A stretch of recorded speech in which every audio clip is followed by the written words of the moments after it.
Boa noite, queridos. Boa noite a todos vocês que já estão conosco para mais esta devocional. Estamos aí mais uma vez juntos para conversar um pouco mais sobre alguns salmos e aprender com eles lições tão especiais para as nossas vidas. Hoje eu quero compartilhar com você o Salmo 119. Calma, nós não vamos lê-lo todo, tá bom? Até porque são 176 versículos.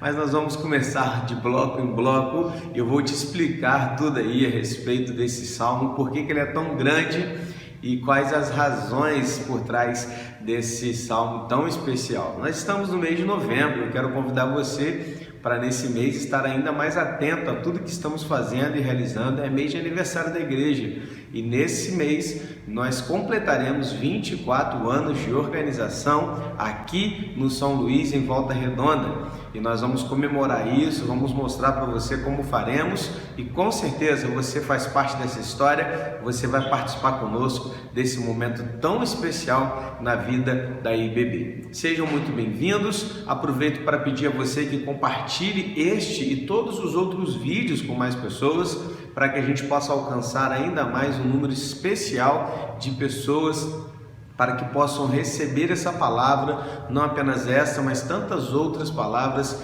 vindas aí do nosso Senhor para os seus corações. Vamos lá? Vamos orar? Pai querido, eu quero te agradecer por esse tempo, te agradecer por esse momento, te agradeço pela vida e existência da nossa igreja, te agradeço pela vida de todos que nos ajudam, que compartilham conosco desse trabalho de levar esses vídeos, essas devocionais, os podcasts e tanto mais às pessoas que nos assistem, que nos acompanham, distantes ou próximas da nossa realidade.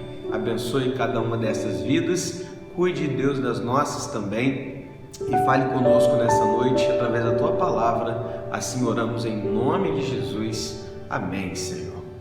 Bom, vamos lá, o Salmo 119, ele é o maior capítulo da Bíblia, 176 versículos. Por que ele é tão grande? Bom, o Salmo ele é dividido em vários acrósticos. Nós podemos dizer que este Salmo ele foi escrito por acrósticos, ou seja, cada letra do alfabeto hebraico representa um bloco de versículos.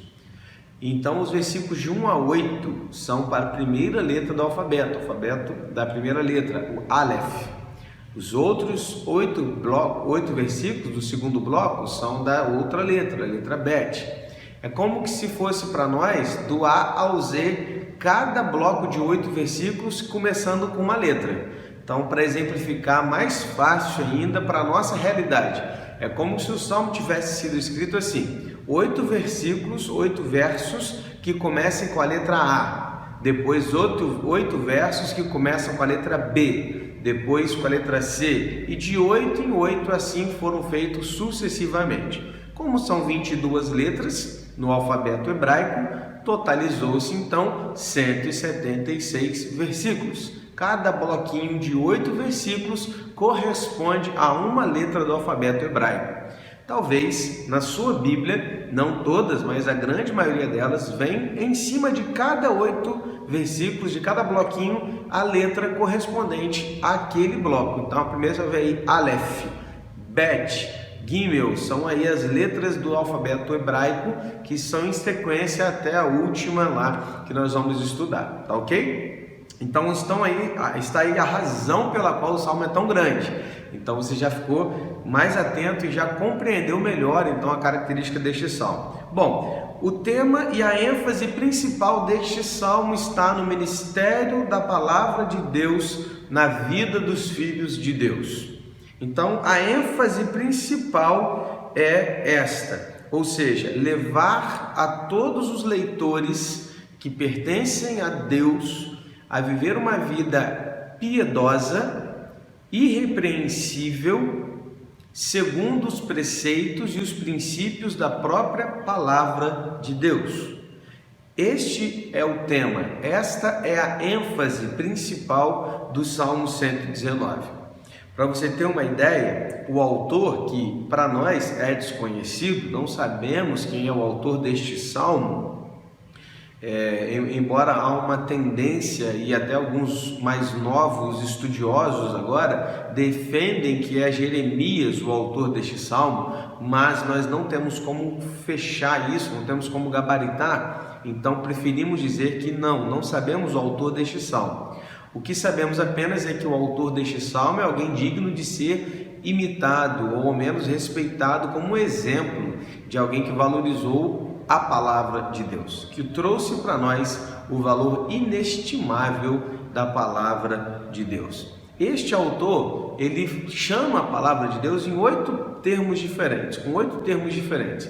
Ele chama de lei, ele chama de testemunho, ele chama de preceito, ele chama de estatuto, também de mandamento, juízos, palavra e promessa. Então, por 8 termos diferentes, este salmista ele vai então falar a respeito da palavra.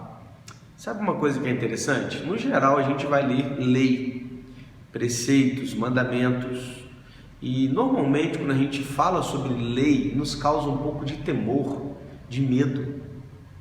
Eu gostei de uma explicação do Wisber, quando ele disse que para os pecadores não salvos a lei representa um inimigo, para os cristãos legalistas a lei representa um senhor dominador, mas para os cristãos espirituais, os verdadeiros servos de Deus, a lei representa um servo que os ajuda a ver o caráter de Deus e a obra de Cristo. É aquilo que a gente costuma dizer, né? É o aio, é aquele servo que leva a criança até o Senhor para o aprendizado. Então a lei ela é essa, ela pega os filhos de Deus e levam até Cristo, que é o nosso Senhor, o nosso Mestre. Durante todo este salmo nós veremos algumas situações diferentes que o salmista vive, mas uma coisa é certa: mesmo diante de tantas situações e circunstâncias, a devoção ao Senhor e a sua palavra não muda. Sabe por quê? Porque as circunstâncias podem mudar, mas Deus e a sua palavra permanecem os mesmos. Vamos então começar a ler este salmo e aprender com ele? Primeiros 8 versículos, que é correspondente às palavras que vêm com a letra Aleph do hebraico, dizem assim: bem-aventurados os irrepreensíveis no seu caminho, que andam na lei do Senhor. Bem-aventurados os que guardam os seus testemunhos e o buscam de todo o coração. Não praticam iniquidade e andam nos seus caminhos.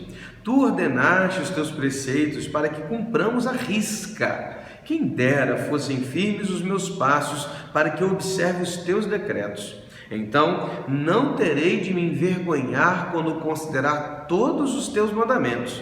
Eu te darei graças com integridade de coração, quando tiver aprendido os teus retos juízos. Cumprirei os teus decretos, não me desampares jamais. Às vezes, como cristãos, temos uma visão turva da lei de Deus, da maneira com a qual o Senhor espera que cresçamos com ela. Ao falar sobre a lei de Deus, logo nós somos levados ao medo, ao temor, a maldições, às punições. Mas nos esquecemos que Jesus levou sobre si na cruz a maldição da lei. Quando lemos o versículo 1, por exemplo, bem-aventurados os irrepreensíveis no seu caminho, que andam na lei do Senhor, logo nos assustamos e pensamos: como pode ser possível ser alguém irrepreensível no caminhar e andar corretamente na lei do Senhor? Porém, eu quero encorajá-lo a enxergar a lei da forma correta. A lei nas mãos de Deus, nosso Pai amoroso, é um recurso usado pelo Espírito Santo para nos tornar mais semelhantes a Jesus Cristo, o Senhor. A lei, ela nos permite conhecer melhor de Deus e nos achegar mais perto dele. Perceba que eu estou falando de filhos de Deus, pessoas que foram salvas pelo sacrifício de Jesus Cristo, o Senhor. Tais pessoas precisam olhar para a lei, não como uma lei punitiva, mas aquela que nos leva a viver como Cristo, aquela que nos aponta para o caráter puro, santo, verdadeiro, de quem é o nosso Deus e como que o Senhor espera que vivamos, e só o Espírito Santo pode nos levar a viver desta forma. Ser irrepreensível significa cultivar sinceridade, integridade, uma devoção verdadeira ao Senhor. E é o Espírito Santo que nos capacita para olhar para a lei não como um jugo pesado e insuportável, mas assim como o Senhor Jesus nos convidou para um jugo suave e leve. A questão, queridos, é que a maioria dos cristãos atuais não busca o Senhor de verdade. Buscar a Deus de verdade significa ouvir a sua voz através das Escrituras, significa amá-lo cada vez mais, desejar agradar o Senhor. Buscar o Senhor é dar prazer ao coração de Deus, significa uma entrega total a Ele, mas não apenas uma entrega total a Ele, mas também uma recusa, uma renúncia em permitir que outra coisa ocupe o lugar do Senhor na minha vida.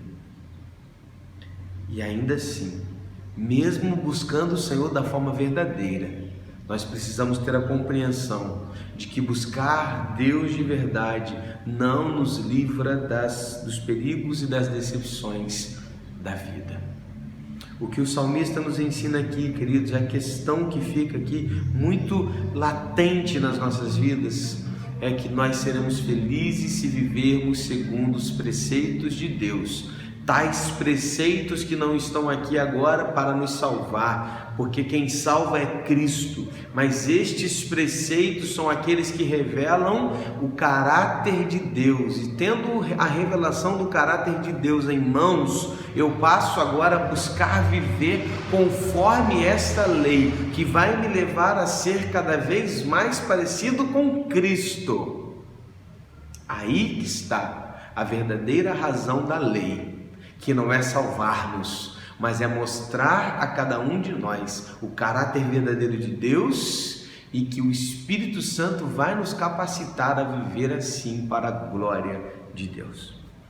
A verdadeira experiência com Deus não é aquela que nos leva a gritar aleluia, se levantar as mãos, chorar, falar em línguas, não, mas a verdadeira experiência com Deus é quando nos ajoelhamos em oração, arrependidos e quebrantados ao ler a sua palavra. Mas isso dá trabalho, requer renúncia, arrependimento, investimento de tempo, vencer a vontade do meu próprio coração. Mas é isso que o Senhor quer dos teus servos. É melhor nos envergonharmos agora e confessarmos os nossos pecados a Deus, do que sermos envergonhados quando nos encontrarmos com o Senhor na eternidade. Então, querido, se apegue agora à palavra de Deus. Seja um bem-aventurado e ande segundo os preceitos do Senhor, que não estão aqui para lhe causar medo, temor, punições ou maldições, mas estão aqui para nos levar a ser mais parecidos com Cristo. Amém? Vamos para o segundo bloco e a gente vai terminar aqui hoje. O segundo bloco vai do 9 ao 16, que é a letra Bet, que diz assim: de que maneira poderá o jovem guardar puro o seu caminho, observando-o segundo a tua palavra? De todo o coração te busquei, não deixes que eu me desvie dos teus mandamentos. Guardo a tua palavra no meu coração para não pecar contra ti. Bendito és tu, Senhor, ensina-me os teus decretos. Com os lábios tenho narrado todos os juízos da tua boca, mas me alegro com o caminho dos teus testemunhos do que com todas as riquezas. Meditarei nos teus preceitos e as tuas veredas terei respeito. Terei prazer nos teus decretos, não me esquecerei da tua palavra. Um dia atrás, eu li uma postagem do pastor Paulo Júnior, inclusive compartilhei tal postagem em alguns grupos de jovens da nossa igreja, que eu faço parte. E essa postagem ela dizia assim: o primeiro Marte não foi um ancião, O primeiro Marte não foi um profeta. O primeiro Marte não foi um líder velho. Foi um jovem. Essa é a fase de maior vigor.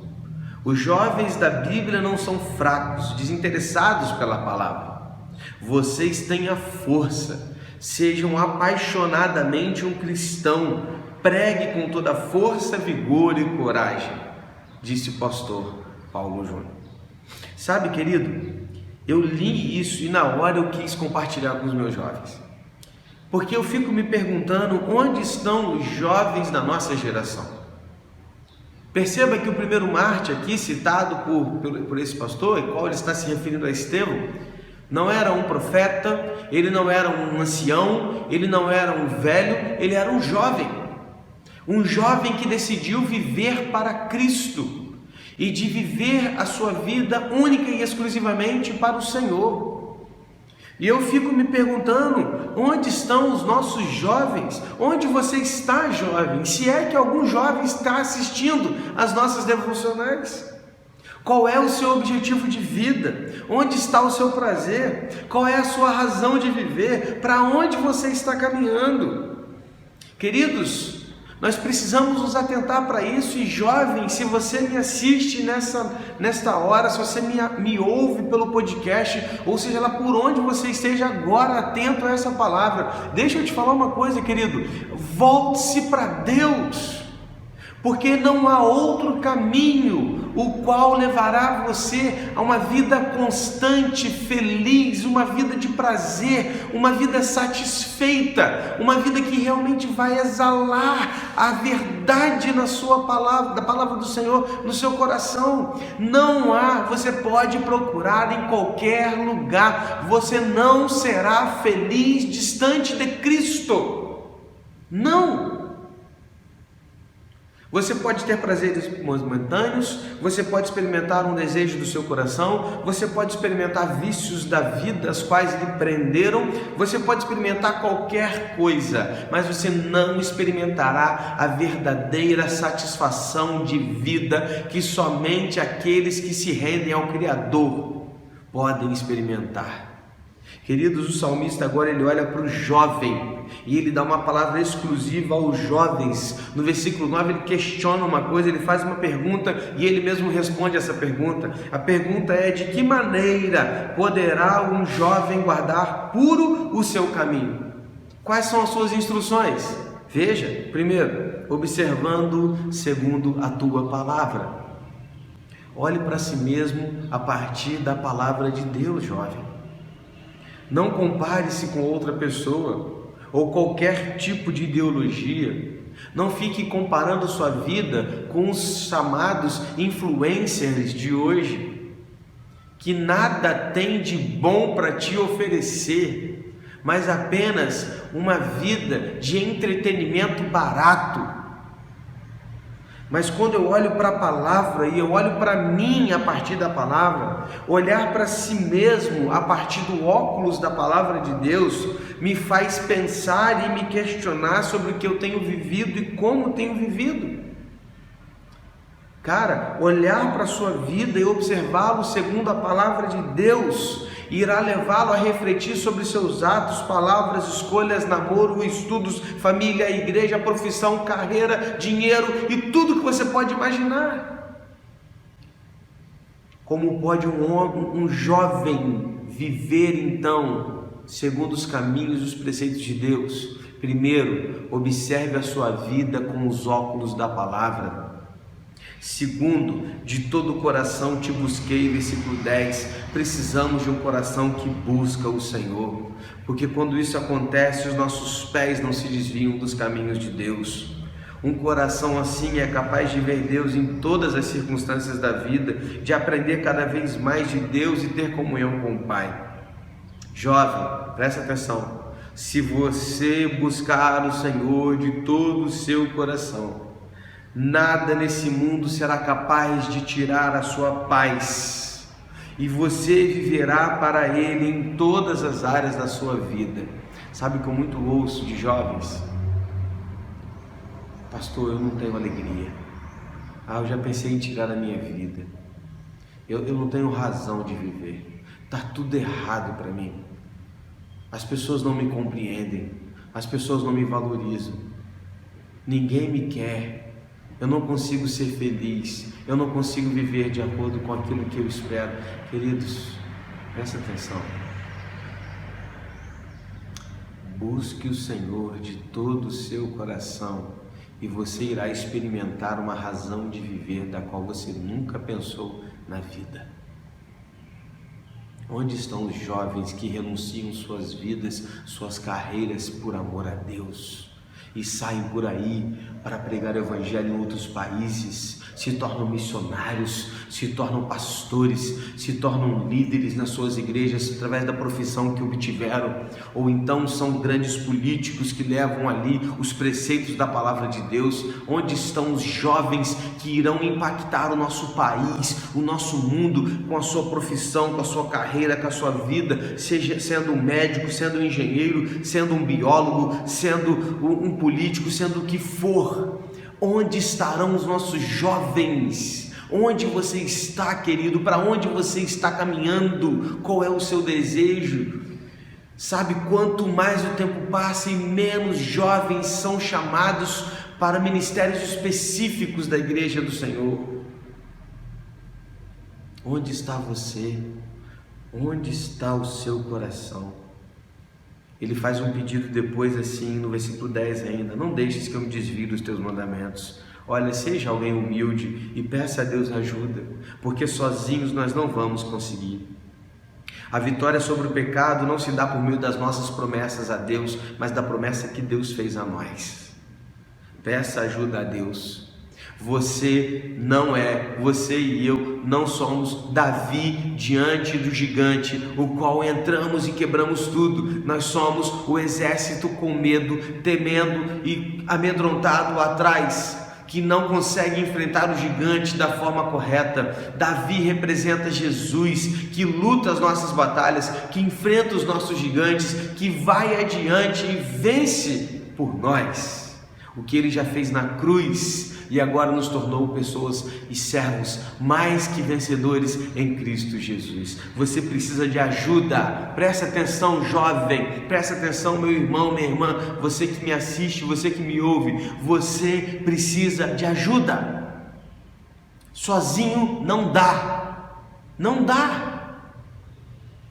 Vida cristã não é vida solo, mas vida cristã é viver rodeado de pessoas que querem e estão buscando o melhor e o maior propósito de todos, que é servir a Deus. Você precisa de ajuda de pessoas mais maduras e você precisa da ajuda do Espírito Santo para vencer os seus pecados.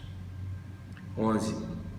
Talvez um dos versículos mais conhecidos do Salmo 119, junto do versículo 105, que vai dizer assim: guardei a tua palavra no meu coração para não pecar contra ti.